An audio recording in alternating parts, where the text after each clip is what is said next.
if you hear any sounds in the background. I just want to take a moment to say thank you so much for doing this and for running these presentations. And as I said, because we just added a few more people into the group, and there are about 100 plus participants who are going to be listening in on this, and obviously we're recording, there's more. I just really want to give you a sincere thank you before you get started, because you've helped, Queller Prep, and you've helped the community. This is really a community for you to run this and for you to run a free webinar and provide all this incredible information.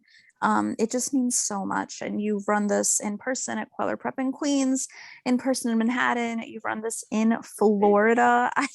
You've just at a summer camp, at a sleepaway, no matter where you are.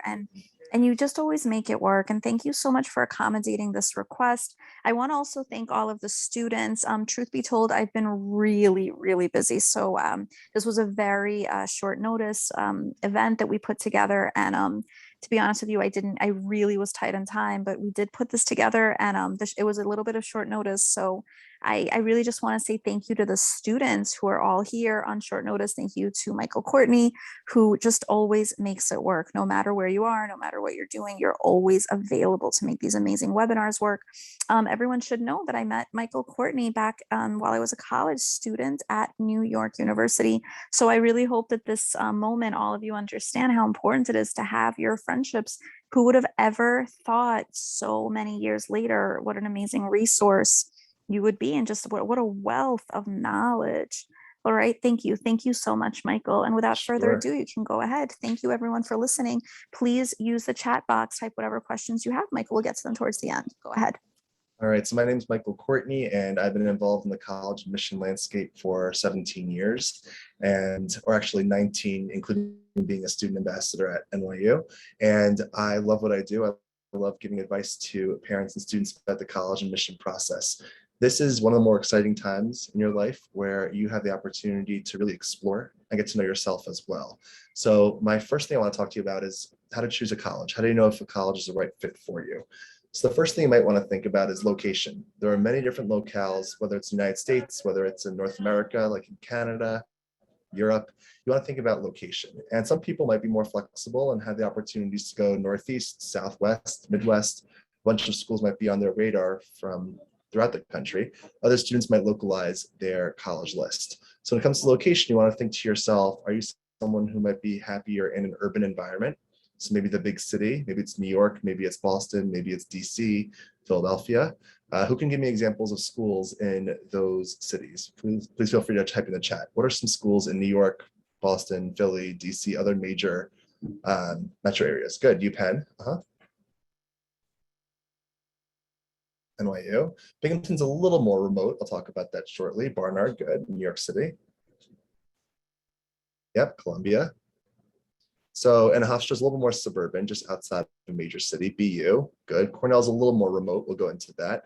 So the idea of the big schools, big city schools, are schools that are in the major cities. And sometimes students like schools that are in the major cities because of access to certain resources, whether it's culture, whether it's internships, maybe it's professional sports teams, maybe it's just having more of a life outside of the campus gates. So the big city schools oftentimes are enticing. So when you think about location, you want to think about how the environment, such as an urban environment, can be appealing. New York City alone has a ton of schools, whether it's the CUNY schools, Hunter, Baruch, City College, NYU, Barnard, Columbia, Cooper Union, etc. And other cities will also have many colleges as well. Another thing to think about is the other side of the gamut, which would be the rural schools that are a little bit more remote. So a school like I saw before, Binghamton, a school like Cornell, those are schools that are a little bit more further off from a major city. So those types of schools, the campus really is the only game in town. That's really the big ticket item in that city. So if you were to go to Binghamton, you might not leave campus that much because Binghamton really is the home base. Same with Cornell. Now Cornell, you might do some nature walks in the gorges, Dartmouth also in Hanover, New Hampshire, but really the campus is the main draw. In between the city, the urban environment, and the more rural environment are suburban schools that are just outside of major city. So schools that might have their own campus scene, but also you can easily take a train half hour, 20 minutes into a city. Who can examples of some suburban schools? I saw Northwest examples of some suburban schools. Bryn Mawr, very good. Outside of Philadelphia. Tufts, excellent. Outside of Boston, good. So these are schools that might offer the best of both worlds, where it's its own campus scene, but it's not that far away from a major city. And oftentimes you're able to take a car, a train to get into that region. So when it comes to location, that's something important for you to consider. Some families might be more open to the West Coast. Other families might say only within a few hours driving distance. Some families might be okay with an hour and a half flight. Some families also might say just driving. So that's something for a family to discuss when it comes to the process, is where location fits in. Another factor for someone to think about is size. So the size of a campus will definitely vary. A school that's 5,000 or fewer undergrads is typically considered a small school. So your high school might have 800 total, but a college that has 4,000 is considered a small school, even though it's significantly larger than your high school. So a small school typically might be like a small liberal arts college. That's the Amherst of the world, Williams, Swarthmore. And those schools might have a lot of benefits. Could be that it seems a little bit more intimate. You might recognize more faces on campus. You might have smaller class sizes. You might have more professor relationships in a seamless manner.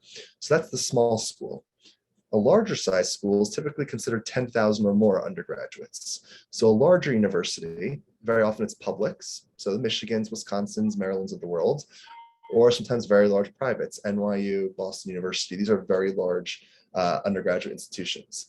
So the benefits of the large size schools could be a wealth of major opportunities, minor opportunities, lots of course offering. So very often you won't be locked out of the courses you want because there's so many other options. The one you want to have be fully registered. Larger schools typically might have more diversity backgrounds. So a larger really give you exposure to a wider gamut of people, perhaps, than a smaller school. In between, schools that have between 5,000 and 10,000 undergrads, those are considered medium-sized schools. WashU, Emory University, these are examples of medium-sized schools, which is kind of also the best of both worlds, not too big, not too small. So when it comes to colleges, you want to think about location, you want to think about size of the school, you want to think about how you fit in terms of student organizations. If you belong to a certain ethnicity, a certain race, a certain religion, are there resources for you to feel like you'll fit in? But the most important thing you want to look at when it comes to researching colleges is the academics. You are going to college for an education, first and foremost. Housing might be wonderful, student life might be great, location, other aspects of the school might be very enticing. First and foremost, you're going to college for a degree. You're going for your education. Parents are paying tuition for an education. So what am I saying when I'm saying education matters? I used to work at New York University, and I'd always hear people say, I want to come to NYU to study fashion. I'd say, that's wonderful, we don't have it. So the idea is that if a school doesn't have what you want, that's not the right school for you.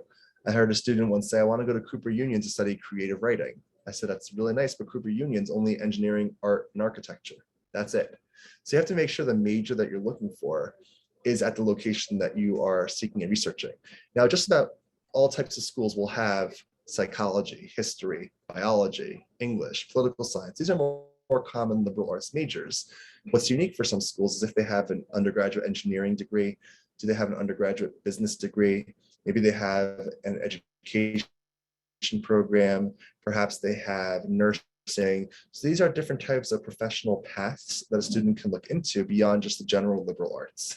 So general liberal arts, they say, it might not train you for anything specifically, but it prepares you for everything. Whereas these professional programs really do lead you right into a certain career right out of college. So for the schools you're looking for, if you're looking, for example, for engineering, make sure you're looking into colleges that have engineering. It sounds very obvious, but sometimes people hear of a brand name without even looking into the academics. They realize, oh, I just want to go here because the name is good, even if I don't have anything to study. I had a student say to me last year that he wants to go into engineering, but he's interested in Baruch. I said, Baruch doesn't have engineering. He's like, but I want Baruch. I said, then you don't want engineering. So you have to think about what you want to study. And if the campus has the academics that you're looking for, that's the most prominent thing when researching schools. When it comes to looking into colleges, I spoke about location, I spoke about size, I spoke about student life, student activities and organizations, and I spoke about academics. There are many other factors that could be into consideration. Finances, for example, whether it's a public or a private institution, I'll go over that in a second. You might look into things such as commutability from home. You may look into things such as, do you know older people who are there who can give you advice about the school? But I would say the public-private factor is really important.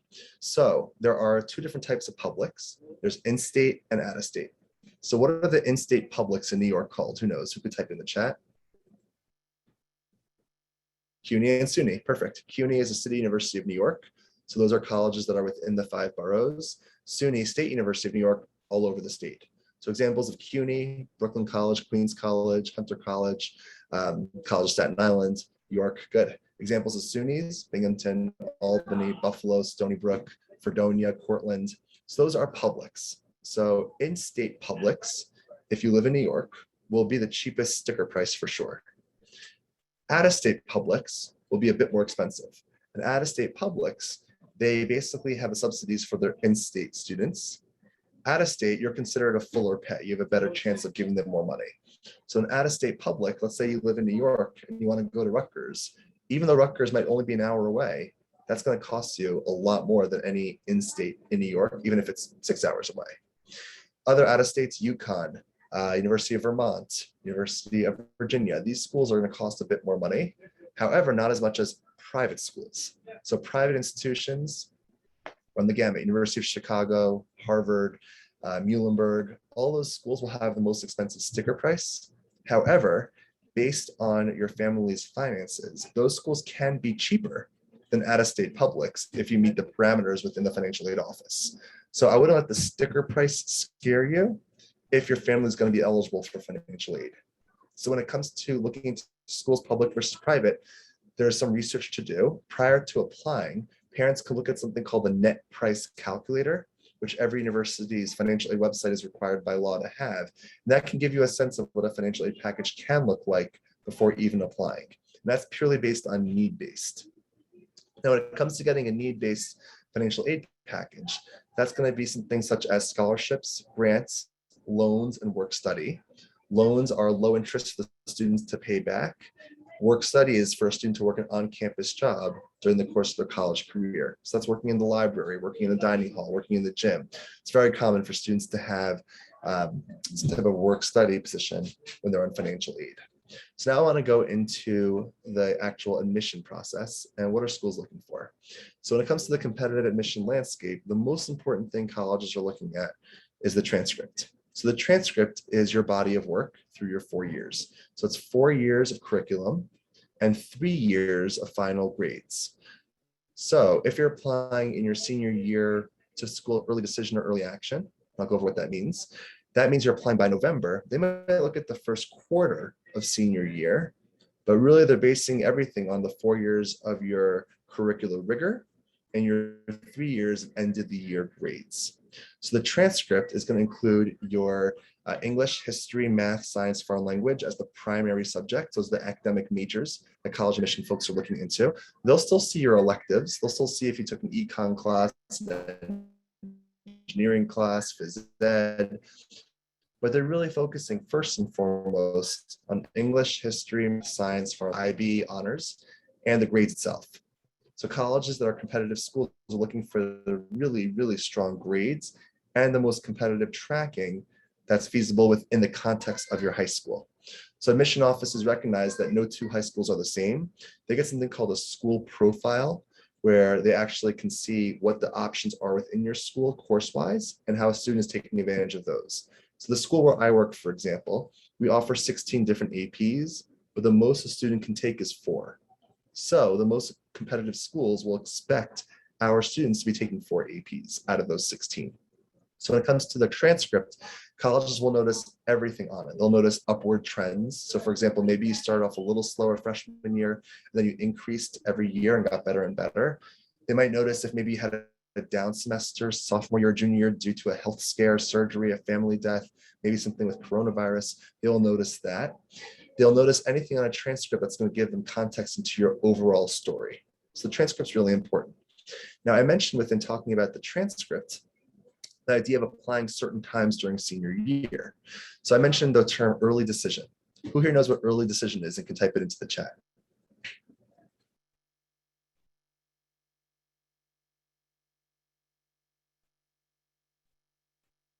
Any idea what early decision means? Can someone just type it in? Let's go. people. Marriage to the school is a great answer. Okay, early decision is the idea that you have a first choice school. You guys are writing all the right reasons, all the right things. Good. You have a first choice school, and you're saying, I'm going to apply by November 1st to you.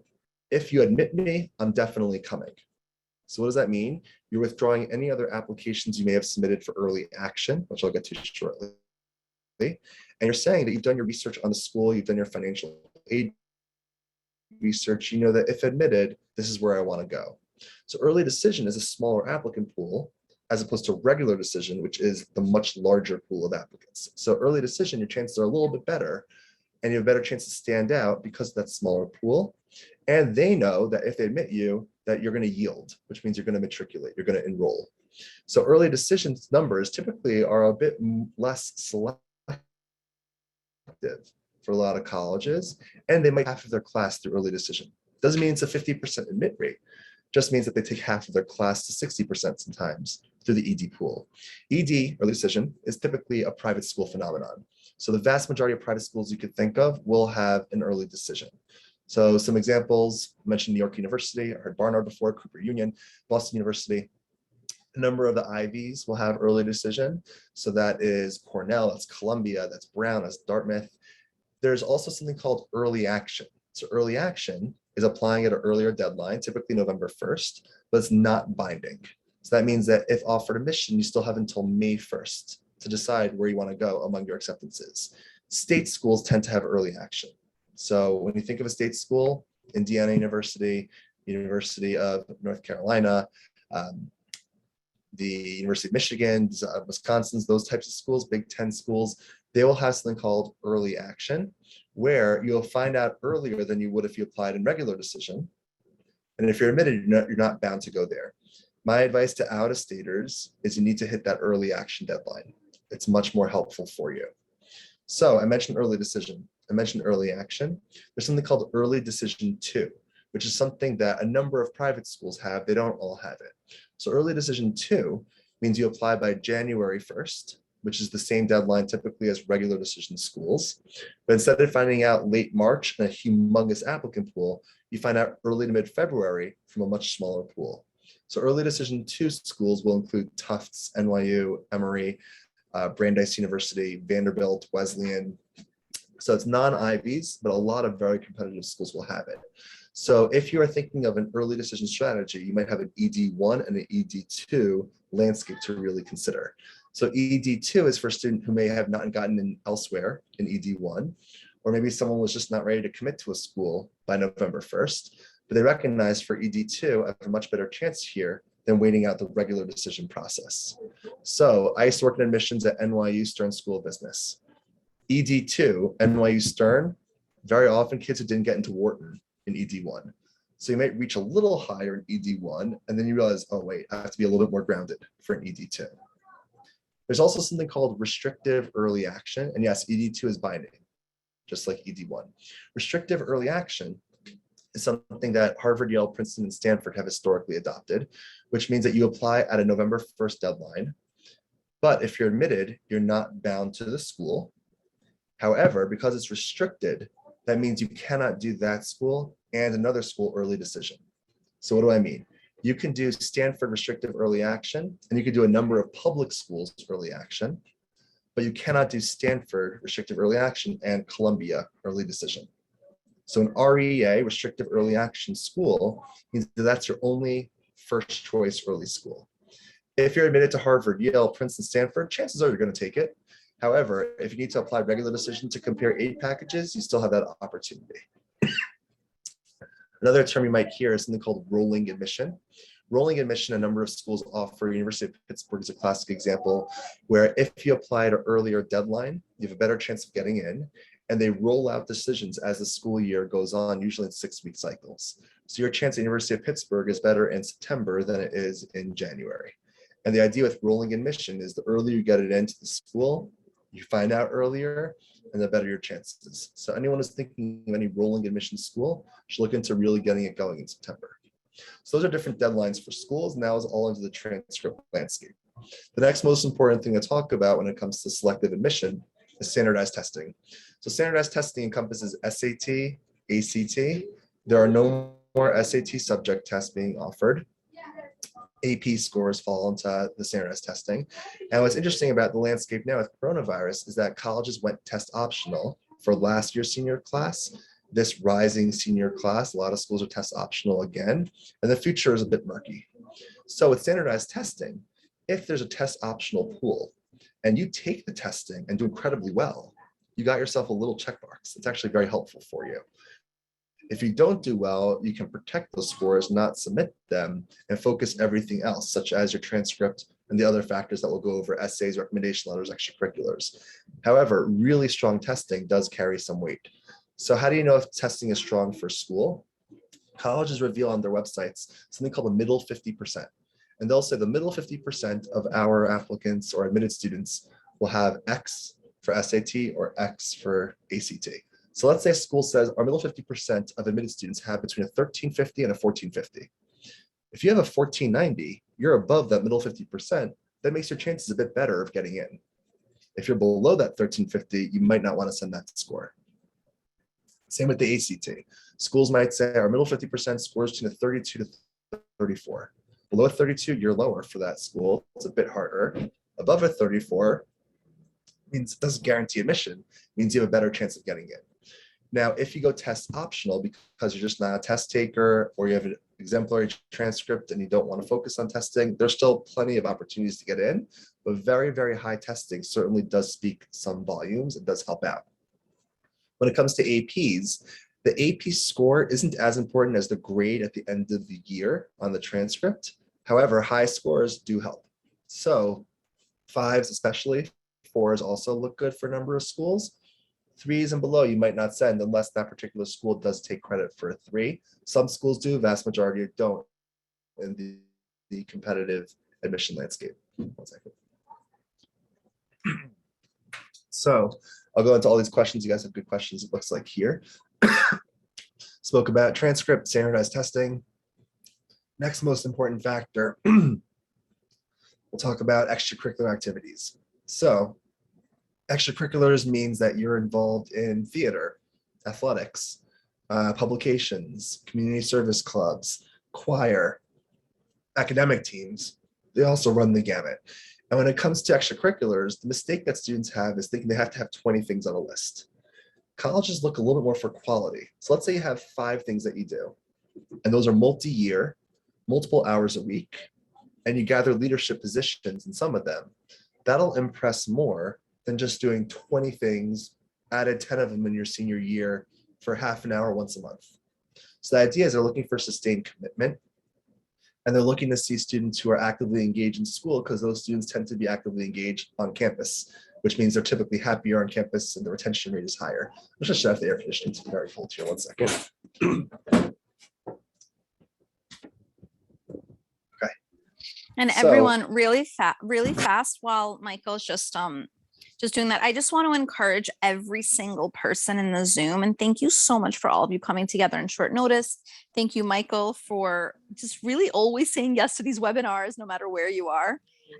Everyone, please use this golden opportunity to ask questions and put them into the chat box, because Michael will get to them. And just to remind you, he's extremely credentialed.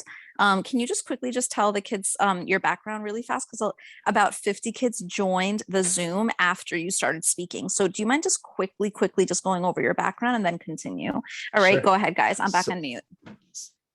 So yeah, I'm a director of college counseling at SAR High School in Riverdale, New York. I worked in the admissions committee at NYU for both arts and science and Stern School of Business. I was on the executive board for New York State Association for College Admission Counseling. I was a delegate for the National Association for College Admission Counseling. So I've been very active in the field since upperclassmen days, actually, in college. So when thinking about extracurriculars, something to also consider are the summers. If you have a really strong resume during the year, you don't have to feel like you have to buttress your resume as much in the summers. If your resume during the year is a little bit more lacking, summers could be a good time to take advantage of opportunities of free time. So for example, if you're someone who wants to go into science research in the summer could be helpful. Colleges are most impressed with people who take on initiative, whether it's a job in the summer, an internship of some kind, community service locally. They're not looking for you to go to Costa Rica or Panama to do community service. They like when you do it locally. The idea is that you're not just playing video games all day. You want people who are a bit more productive with their time. The other thing to think about is when it comes to more competitive schools and extracurriculars, colleges are looking for a separation factor. How are you a change agent? What have you done to really help shape a culture, whether it's your schools, the community around you, and how are you someone who's going to really contribute to society in a very positive manner? That's what Harvard, Yale, Princeton, Stanford, those are the types of schools are looking for. How are you someone who's really shown their power in high school, the separation factor? This past year, I'm not sure if you heard, application numbers went through the roof. A lot of schools had a 50% jump in applications, 30%, 40%.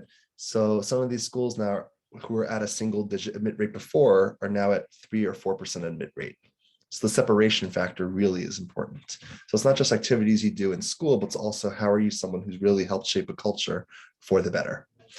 Next thing colleges look at, it could vary from school to school. It's the next most important, but I would say that the essay is actually incredibly important.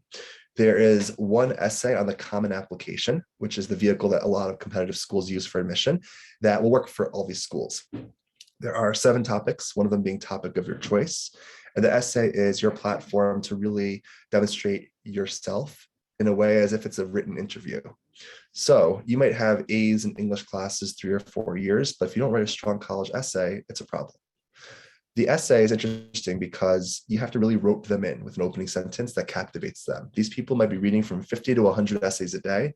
How do you get them at 7 p.m. when they've had a long day and they're fatigued? Because you have no idea what time they're reading your essay and if they had enough coffee or if they're just wiped.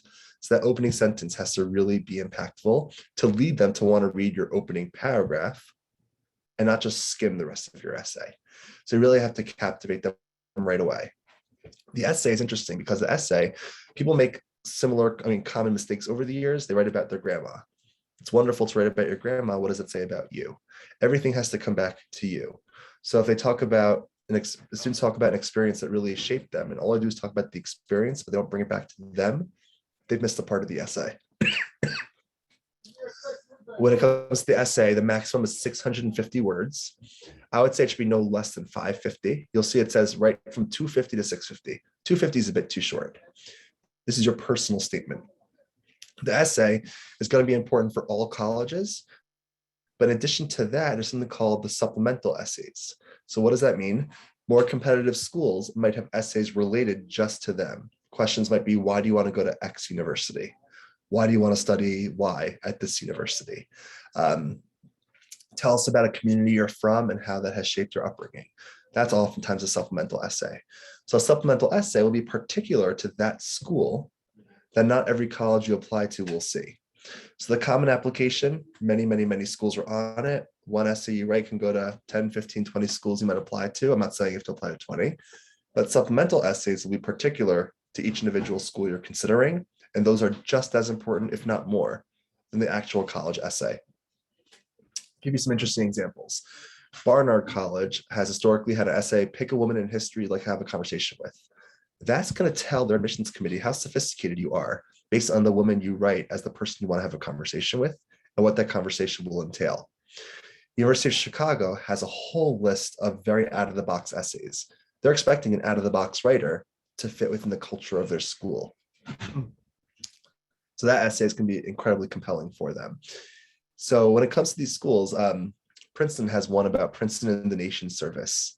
They want to know how you're someone who really contributes to the world beyond yourself. These are things to think about for the more competitive schools. And then you'll have schools like NYU, 400 words, why NYU? Where you really have to know a lot of things about the school beyond just, it's a good school, it's number ranked this in the list. They want to know the nuances that you know. Boston University, the why BU question, they don't want to hear a ton about Boston. They know about Boston. They want to hear about BU and what you've learned about it. That's how it separates from Boston College, from Northeastern, from other schools in the Boston area. So the essay and a supplemental essay combined are very important factors in the admission process. Another important factor are recommendation letters. Students will get 2 from in-classroom teachers. So you want to think about teachers from academic majors, English, history, math, science, foreign language. And if you're thinking of engineering, it's a good idea to have a math and or science particularly chemistry or physics. If you're thinking of nursing, biology, chemistry, or physics. When it comes to the recommendation letter, it's a teacher who really knows you in the context of the classroom. You don't have to be their best friend outside of class. It's just within the classroom. You want to know how involved you are. Do you participate a lot in the intellectual discourse? Did you ask great questions? Did you answer questions when the teacher called on different students? Did you submit your work on time? Did you have that penetrating point of view that really helped shape the discourse for class some days? Did you have a particular project that you excelled on that the teacher will remember for a long time? These are the types of teachers that you want to think about when it comes to recommendation letters. You want to get 2 junior year teachers. A number of schools are okay with sophomore as well. So 1 sophomore, 1 junior is fine. You don't want to have 2 sophomore or 2 freshman teachers. Really, you have to have a junior teacher there.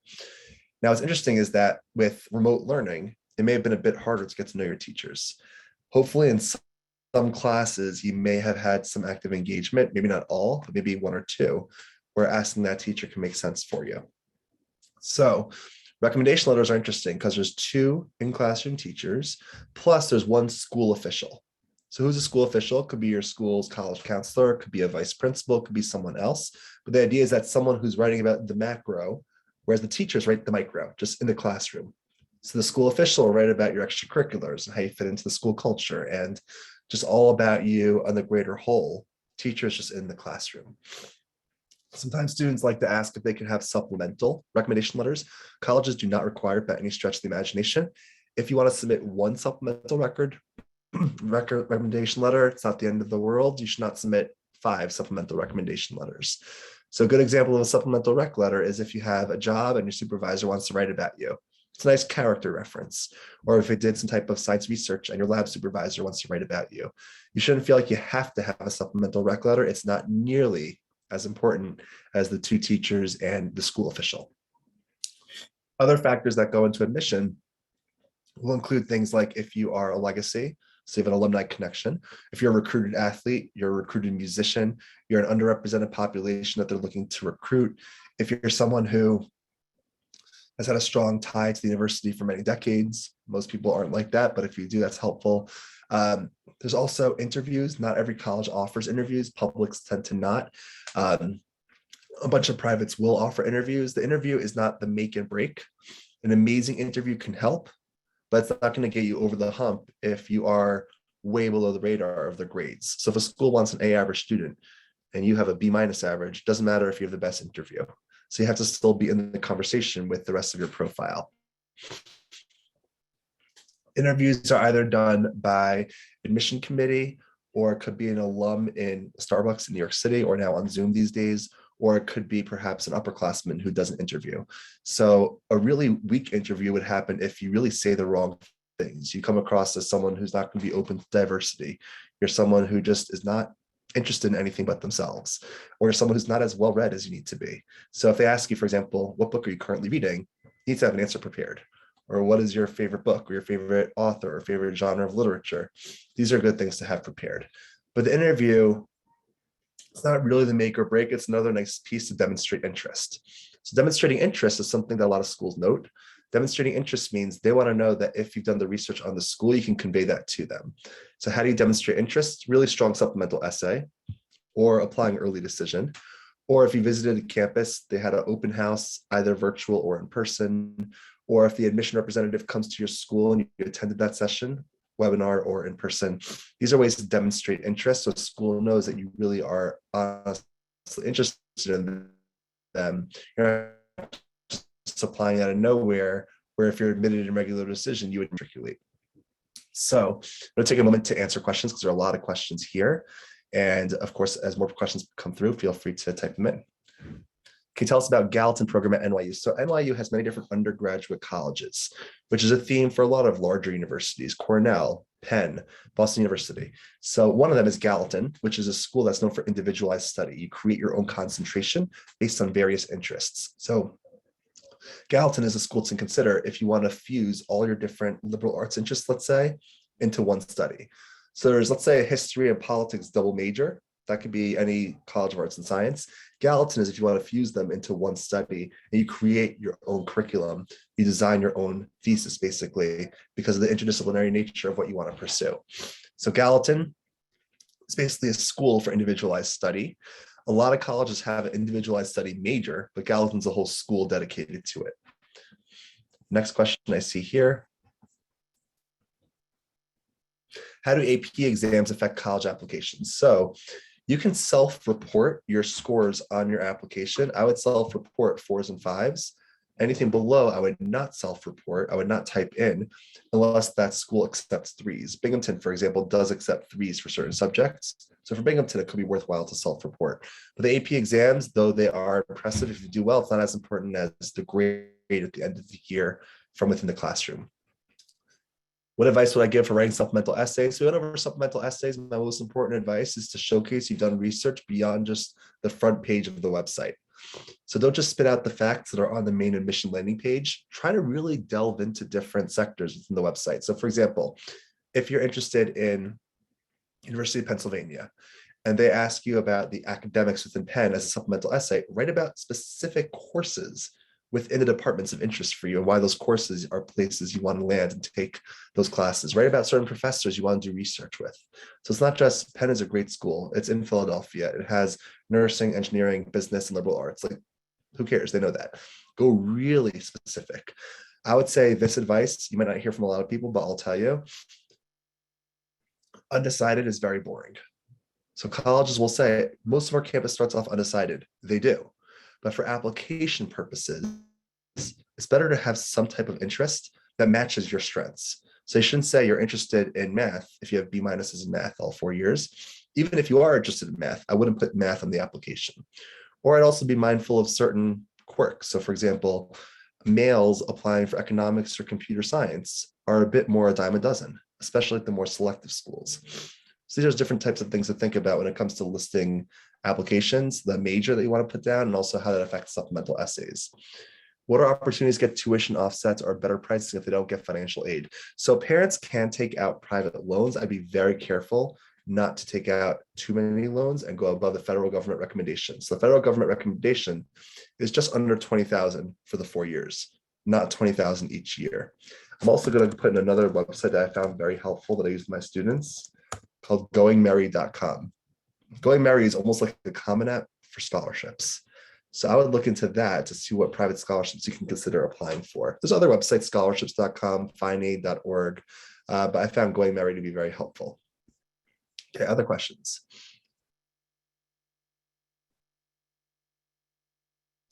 This is a direct message. Can I talk more about admission process for NYU in particular, as well as STEM academic programs? So NYU is an interesting beast because NYU, like a lot of schools that have multiple undergraduate colleges, there are varying levels of selectivity. So for example, Stern School of Business, College of Arts and Science, Tisch School of the Arts, those are going to be a bit more competitive than some other programs. Every NYU school is very competitive, but those three are on a whole other level.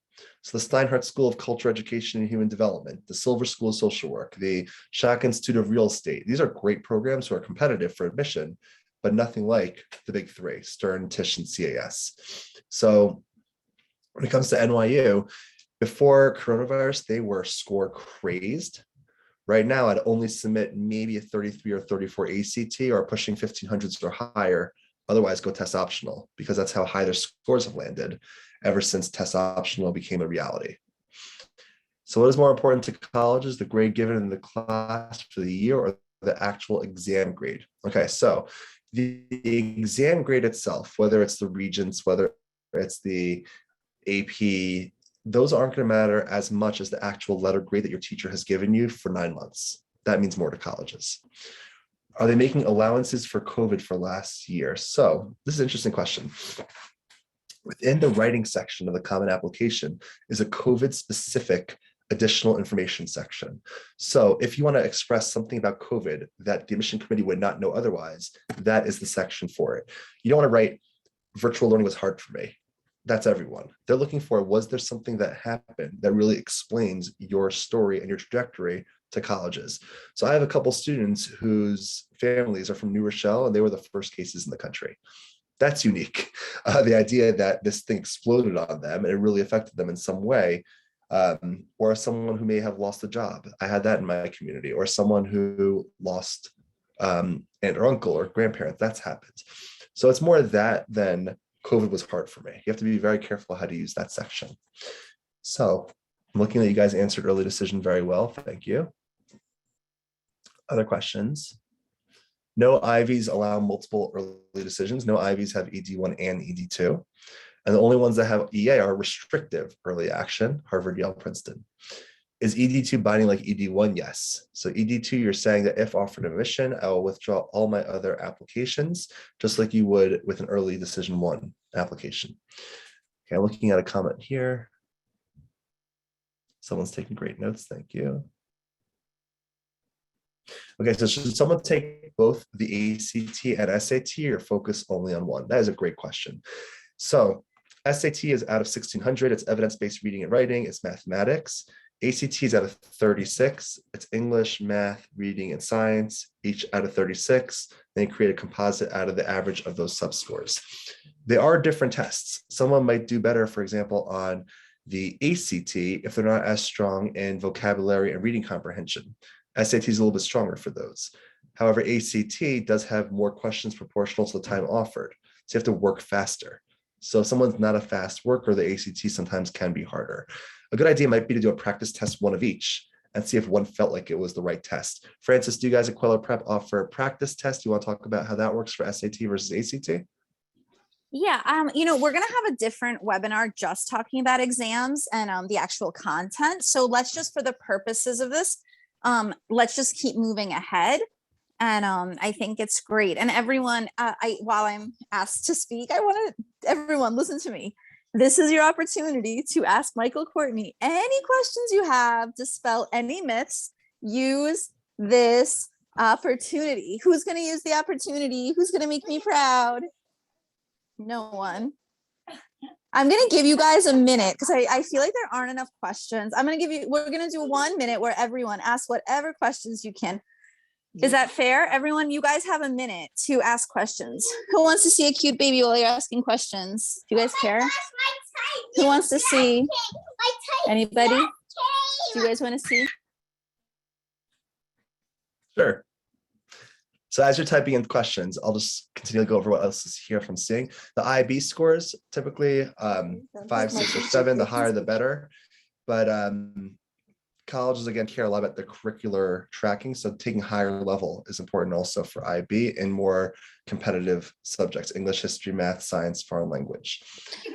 They're asking. Okay, everyone keep typing. Okay, we're going to do a 1 minute baby cameo while we're all asking. Okay, ready? Are you guys ready? Okay, ready? This is the test prep baby. This is the air. No, I'm kidding. Okay, ready? Hold on, guys. Here we go. Are you ready? Are you guys ready? Hello. Oh, Hello, baby. very cute. Hello. Superman. Yes. Oh, So- definitely. And we're going to get them collegiate clothes. Are they good? Hello. This is the air, everybody. This is it. This is Jacob Ivy. All 3 kids are Ivies. Ready? This is child 1. Does the dog count as a child? Kind of. Hello, Goldie. Does Goldie count? Is Goldie count as a baby? Hello, Goldie. Hello. Hello. Michelle, you want to show us your new dress? Hello. Okay, ready? Hello. Okay, So I guess I have 3 kids and a dog. I guess that's it. Fine, I'll show them. Ready? Look, guys, come here. Hi, Goldie. That's funny. All right, everyone. Are we typing questions in the chat? Say yes. Make me proud. Yes. Who's typing? All right, now we're done. Say goodbye, baby. Thank Francis, you, baby. I got 29 questions since your announcement. Oh, Yes. that's, I mean, I was hoping for Okay. 135, but I'll take it. Go ahead, guys. Go. So does having the IB diploma give you a higher chance of getting into a school? So if your school offers IB, or if your school offers APs, or if your school doesn't offer APs and everything is considered honors, the highest level, that's what the more competitive schools are looking for. How you maximize the curriculum that's available to you within your school. Someone made a comment that the pandemic made it very difficult to be part of any extracurricular. That is true. However, someone's still able to volunteer. There's a lot of virtual tutoring going on. There's virtual reading to kids. There's definitely opportunities to take online coursework, like a coding class. I have students who got themselves familiar with Java, C++, with Python. There are things you could do despite the virtual landscape beyond just playing video games. They want to see that you're a student who is actively engaged in some way in either acquiring knowledge or contributing to community. How many hours in extracurriculars should we have in applying to colleges? It's a great question. So on the Common Application Extracurricular Activity section, students actually are able to list up to 10 activities. Doesn't mean you have to list 10, but that's the maximum. Hours per week, weeks per year. They're looking to see the sustained commitments, that you're someone who's involved a few hours per week to some initiative. So it shouldn't be that the hours exceed the actual number of hours in the week. You have to be careful that the hours make sense. You're not embellishing by too much, but you have to also be certain that it shouldn't just be that you're someone who is going to school, doing homework, and then you're done. They want to see if there's something going on as productive throughout the week. Question about any variation in the favor of public school or private school. Vast majority of competitive schools will have many more students coming from public school than private school. Whatever it is you are from, this school that you're going to might have some type of track record, some history with certain colleges. So that's very often beneficial. So if you speak to your school counselor and say, I want to apply to this institution, do people get in from this school?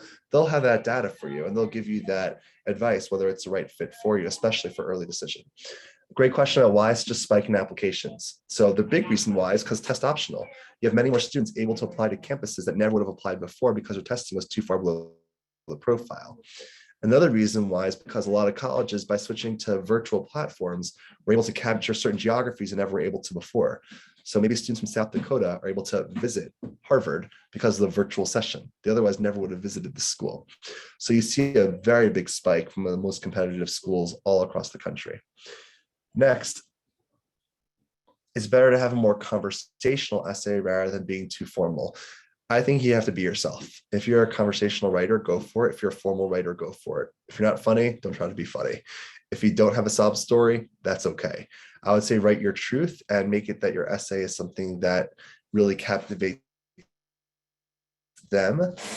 It shouldn't be that sounds like someone who's a 30-year-old PhD student wrote it. It's got to be your 17-year-old voice. There are really interesting prompts out there. A time that you experienced failure, how did you rebound from that? Something about your identity that's really important that you would never want to, that you would never be able to tell otherwise. You'll see what those options look like.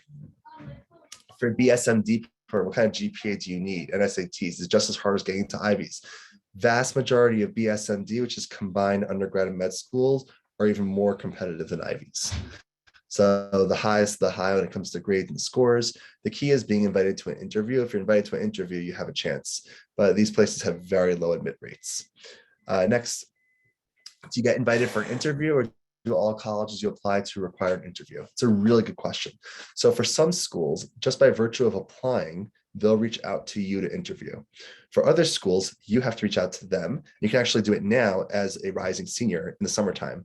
So some schools will actually allow you to start doing junior year interviews, even in May or June of junior year. So if you look at any admission web page, let's say you Google Washington University in St. Louis admission interviews, it will tell you what the process is like for that school, whether you reach out to them or they reach out to you. Great question. Next, I got a question, direct message. After George Floyd, are colleges expecting demonstrated political activism and of what kind? That's a great question. It's not something they're necessarily expecting. It's something they actually look forward to seeing. They want to know that students are going to be global minded, that they're going to make good roommates to someone who's totally different backgrounds. So if you're not an activist by nature, you don't have to be an activist. But you have to come across as someone who's sensitive to others. You have to come across as someone who will be open-minded about someone who's totally different from you. Now, if you are politically active, you are into social justice, racial activism, that's huge, that's important. I think that says a lot to college admission offices. Next question. If you have 28 different teachers in your high school, think about the teachers you have the closest relationship with. Start with junior year, start with English, history, math, science, foreign language. The two rec letters should not be two English teachers. So it could be English and history, it could be math and history, it could be science and English. It shouldn't just be two from the same discipline. Next. Okay, this is a great question. If someone doesn't donate much to their alma mater, but their child applies to legacy, does it still help? Yes. So there are two different categories of legacy. There's legacy and legacy with a history of giving. Legacy with a history of giving is a little bit above the tier of just general legacy. Legacy tends to encompass parents and grandparents. Some schools will look into siblings, aunts, uncles, cousins, but for the most part, it's parents and grandparents. Next, what is the best resource to research and begin your college search? So your school might have some type of program that is almost like a clearinghouse for college admission. A lot of schools might have something called Naviance. Some schools might have a program called SCORE. If your school has one of these, definitely start with that. If not, the College Board has great resources on their website to really start your college search. Otherwise, the best resource is just going to the actual university webpage for a school that interests you if you have an idea of some schools that are of interest. Direct message question, if I could share what I know about applying to Macaulay Honors. Sure. So Macaulay Honors is the CUNY honors process where students just choose a first choice campus, and they might choose Macaulay Honors at Queens, Macaulay Honors at City, Macaulay Honors at Baruch. And the idea is that Macaulay Honors is the most competitive within the CUNY atmosphere. So there are 2 essays on the application. Students who apply to Macaulay Honors, where CUNY is actually test blind.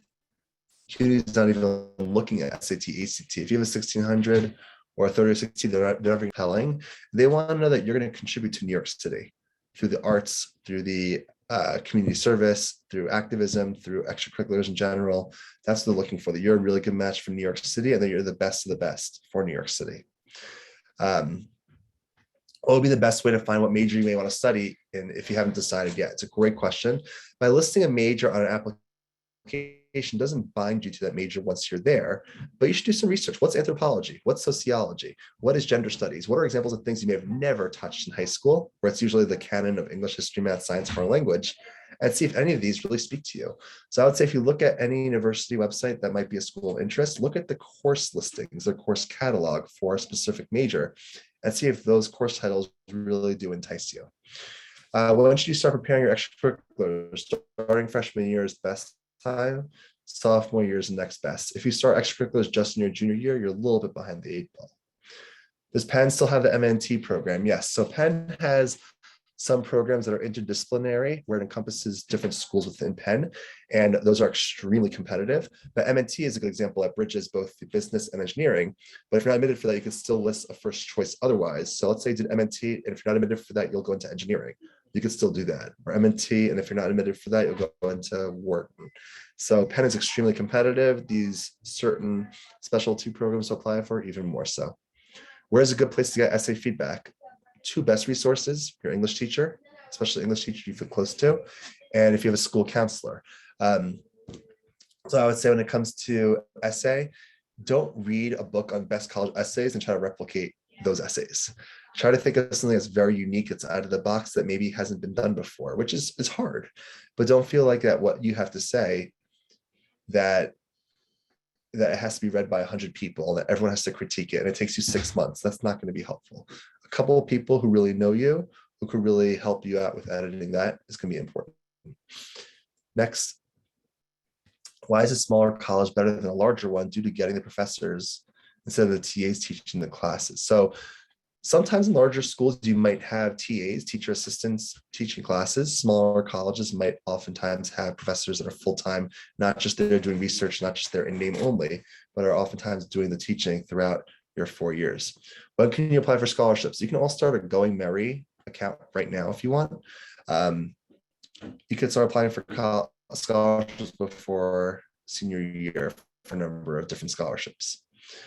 A class GPA of 83, is it worth it to request CR? I don't understand what CR means. I'll get back to that. How many APs recommended for BSMD program? It depends on the school that you attend and what APs are offered. I would say APs in biochem physics, 2 of those 3 would be ideal if possible. Definitely AP calculus would be helpful as well. And the rest depends on what your school has to offer. Does NYU look at honor societies such as National Society of High School Scholars? No.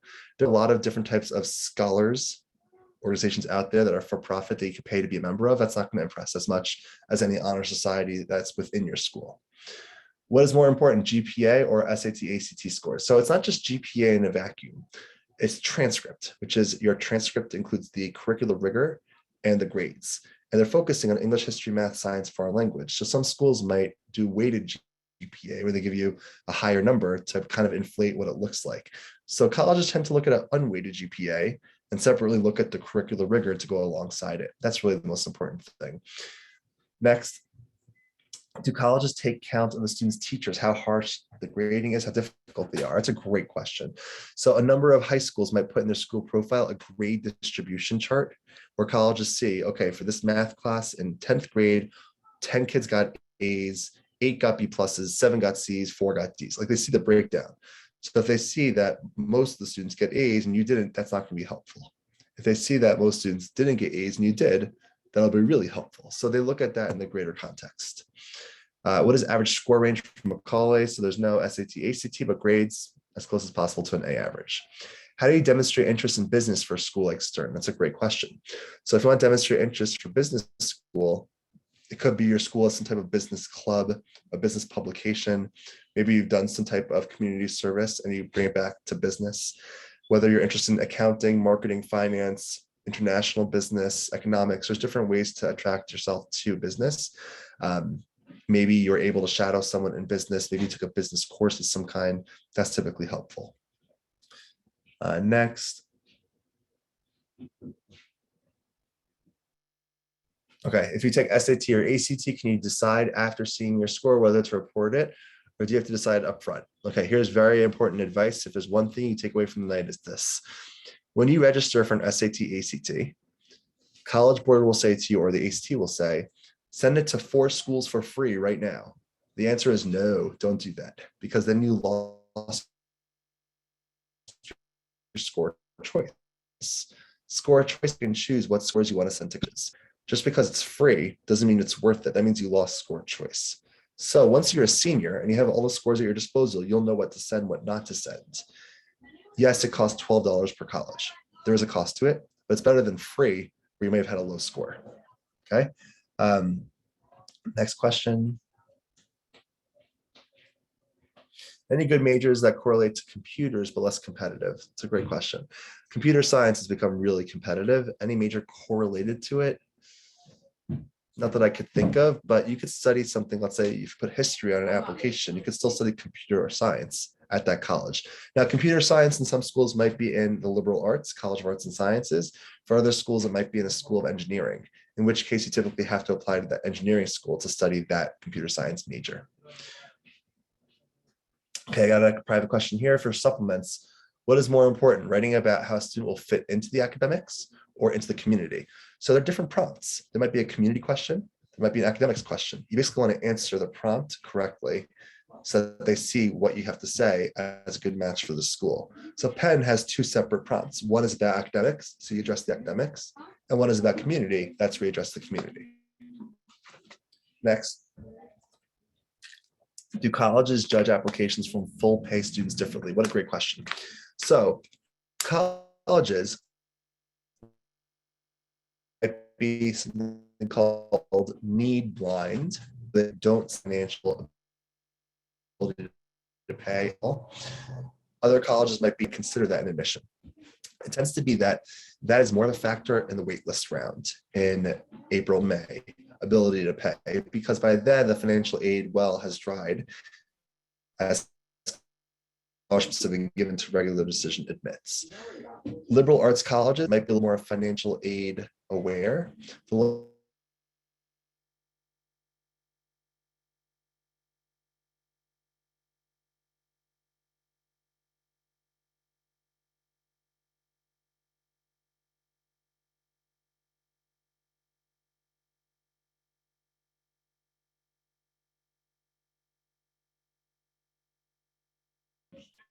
So sorry, I just got kicked out or something. Maybe internet installed. But the idea is that the schools with the larger resources, the financial aid coffers, tend to be more need blind, and they don't judge the financial aid process as part of their admission process. I think because I was knocked out here, I lost some questions. Let me see if I still have questions in the chat. Yeah, I still see. Okay, good. Next question.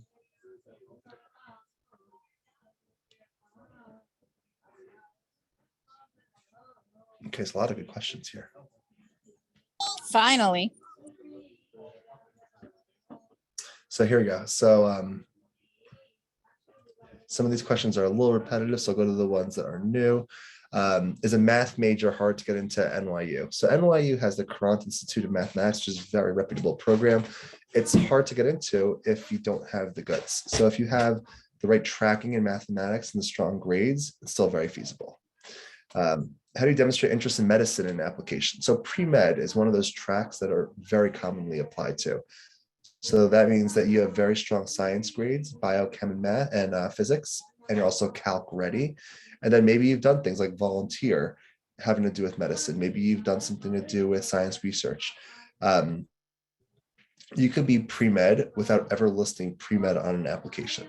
So I don't see pre-med as being too beneficial for an application unless you have a plethora of activities that relate to it.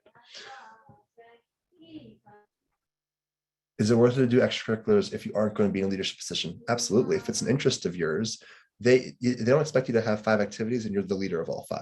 They expect some followers in their campus too. So do the extracurriculars that you feel passionate about, that you feel like will give you a sense of fulfillment and you're excited about. Okay, should you choose unique extracurriculars or academic extracurriculars? Also as public speech and debate wowers. So you should choose the extracurriculars in areas of interest. I would say debate, model UN, model Congress, mock trial, those are impressive.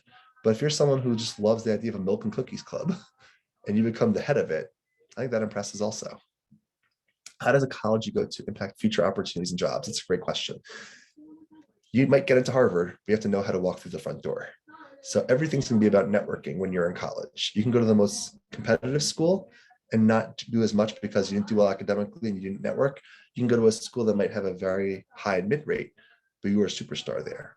So I would say that certain brand name schools might be more impressive to go straight into Wall Street at 22 years old, or might go straight into engineering. But I would say for the most part, your terminal degree is going to matter the most. So that means where you go to law school, where you go to medical school, where you go for, if you go for MBA one day, and that degree, those names will open up even more doors.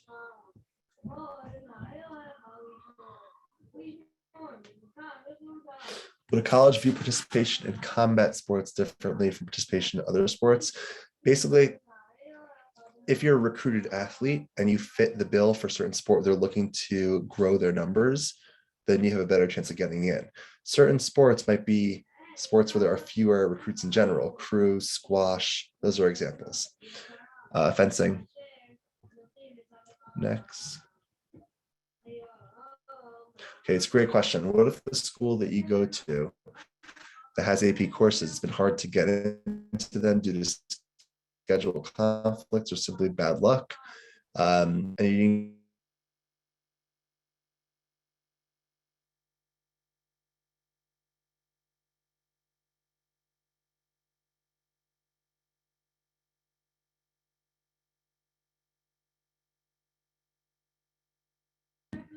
I'm so sorry about that. Okay, so the question about not being able to get into AP courses because of your school scheduling matrix, you can write about that in the additional information section.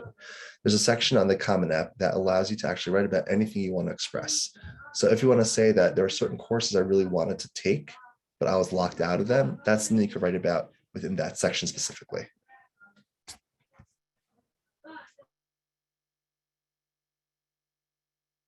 Okay, other questions?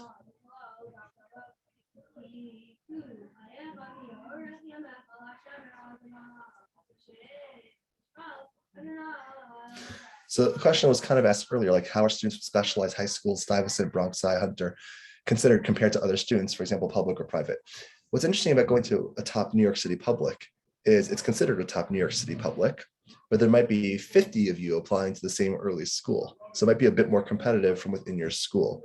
That being said, if you go to one of those schools and you've done really well, you'll have plenty of options eventually. It's a GPA of 99.5, good enough for Columbia. It's not just the GPA, it's the overall picture, how well you write your essays. Columbia has questions in the application. What books have you read for pleasure this past year? That needs to be a lengthy list and preferably related to the majors that you list in the application. So it's not just the GPA. Next question. What's something incoming high school freshmen should keep in mind do once they start high school? So I would say starting high school could be stressful. So I would say, first of all, is finding your footing, feeling like you're doing well in your classes and finding friends. The best way to find friends is finding people with a commonality, such as extracurricular. You have friends that you write the newspapers with. You have friends that you play the basketball team with. You have friends that you act in the school productions with. So joining extracurriculars, I think, is the best way to acclimate to high school as well as college. Next.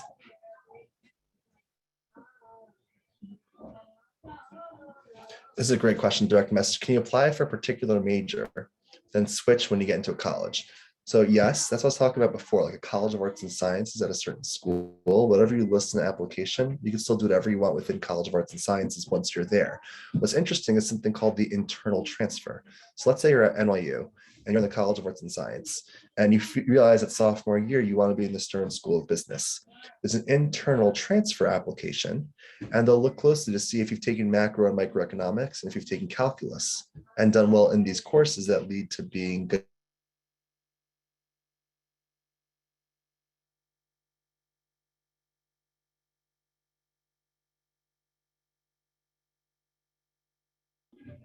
Okay, so the idea is that when it comes to internal transfer, that's something that is very feasible at a lot of schools. WashU is known for it, where students want to kind of go across the schools, the university, to eventually land in the school of their choosing, arts and science, business, engineering, wherever it might be.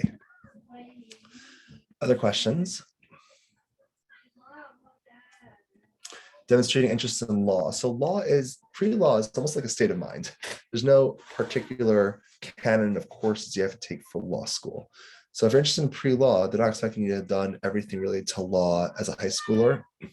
So you don't have to worry about law as much. Pre-med's a bit more common. Questions? The Service Academy applications admission process different than other competing schools? Absolutely. Service Academy, they have a congressional letter of recommendation. There's the physical fitness elements. You have to look really closely at those admission parameters because they are a bit different than other competitive schools.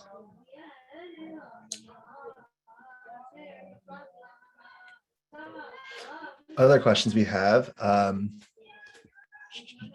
There's some really good questions here. Do AP courses look better than taking college courses in high school?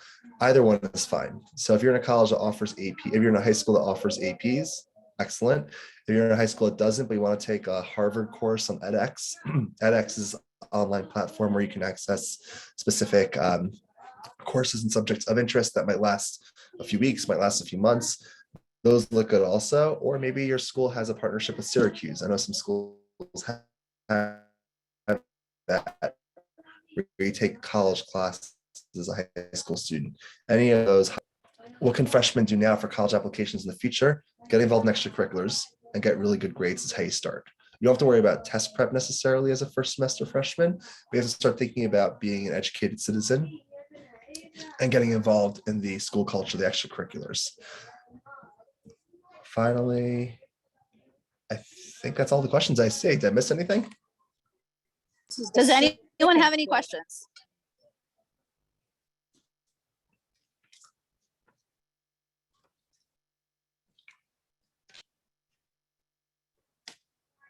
Does NYU offer pre-med with guaranteed transfer into NYU Medical? NYU does not have a combined medical program. They used to years ago. Schools that do, Boston University has, Brown, Rochester, University of Miami, the Sophie Davis program with CUNY Med School. Brooklyn has it with SUNY Downstate. So those are different schools that have the combined program. What are least ideological radical colleges, more traditional, core curriculum, least woke? It's an interesting question. Most college campuses are pretty woke these days. You might see more traditional in the South, perhaps. Northeast tends to be a little bit more liberal, more radical. But I would say that you'll find most college admission offices tend to be pretty liberal. Other questions, how important are letters of recommendation compared to SAT? So with test optional, recommendation letters are more important even. So here's how I view test optional. Let's say there are 5 components for admission: transcripts, standardized testing, essays, activities, and rec letters. Let's say each are worth 20% to getting into a college, to get a full 100. Take away testing, now you're at 25, 25, 25, 25. So just everything is worth a bit more. So if you're gonna go test optional, then everything else will matter even more. Do colleges think it's weird if you have no online presence? No, that's great. guys, shut down your social media, especially if it's not going to be impressive.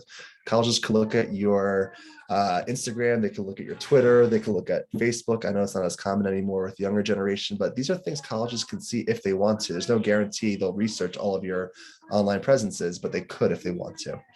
How does one go about narrowing down a college list? So the things I said earlier about location, about size, about academics, that's the best way to narrow down the list. There's different websites. I'd say the College Board's a good one that has almost like a survey you can fill out with all things related to you. That'll come up with a list of colleges that make sense based on your preferences. Michael, I just This want to test interrupt prep- really. yeah. Oh, wait. I want to interrupt really fast. Should we close up or do you want to just, what do you think? Because I do have the, I could do I think maybe I should leave the factor fiction out and because I just want to get to all the kids' questions. Is that okay? Yeah, I can answer questions. Maybe- Maybe no more questions now for the chat. Like I'll get to the rest.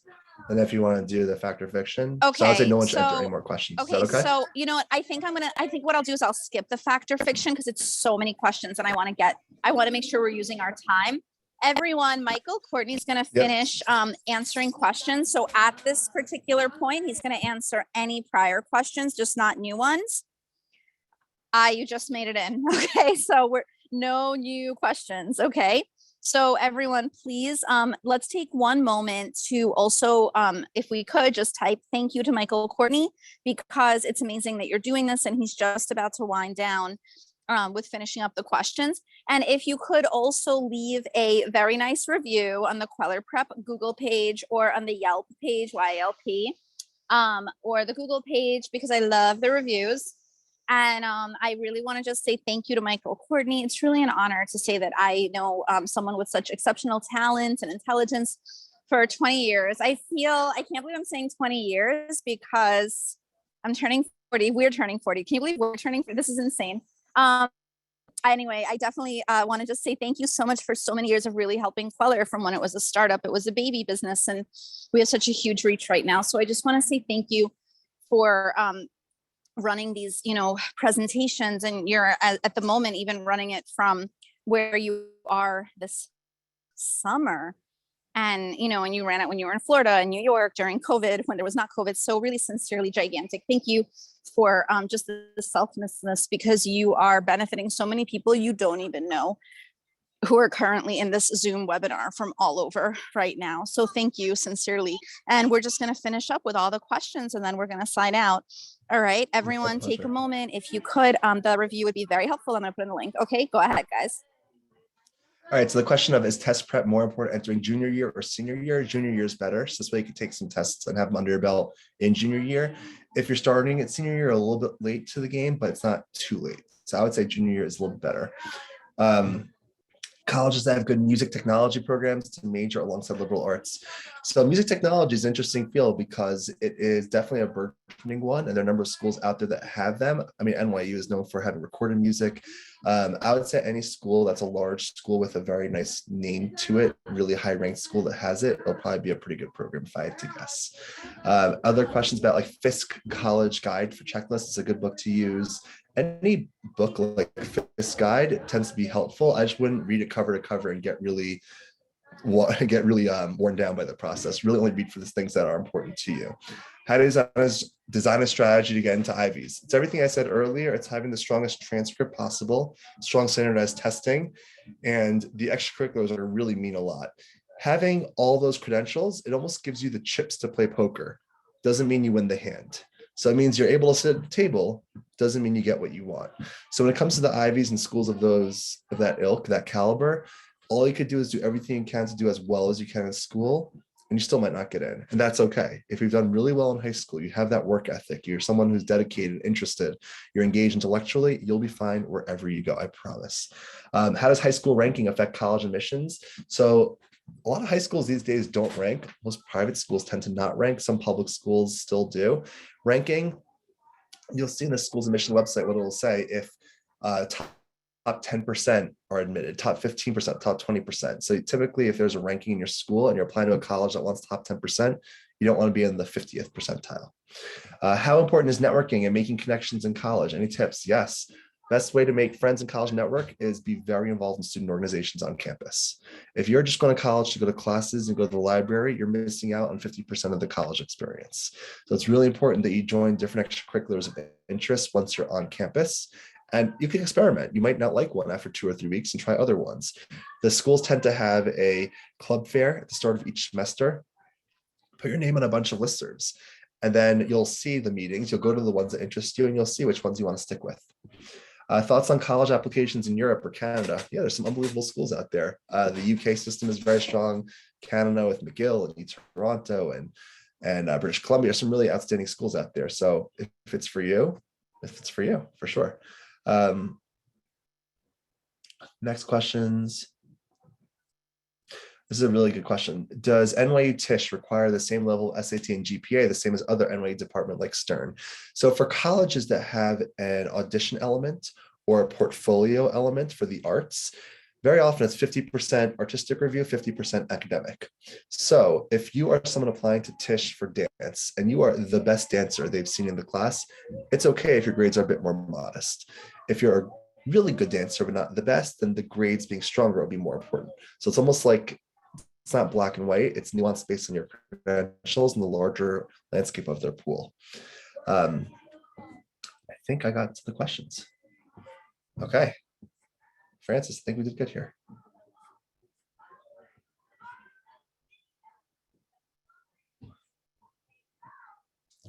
Francis, do you want me to close? Do you want to close?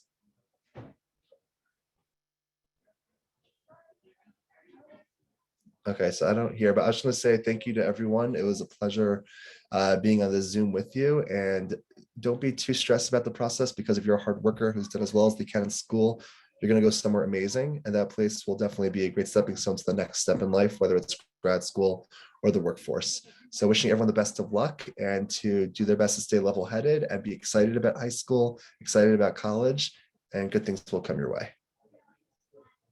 Thank you. Good night.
Thank you, everybody. Thank you so much. I'm so happy that we were in the meeting. Thank you, everybody. Thank you. Bye, everybody. Bye-bye. Thank you, thank you, thank you. Thank you, everyone. We're ending the meeting. Thank you. Thank you. Okay, Mom.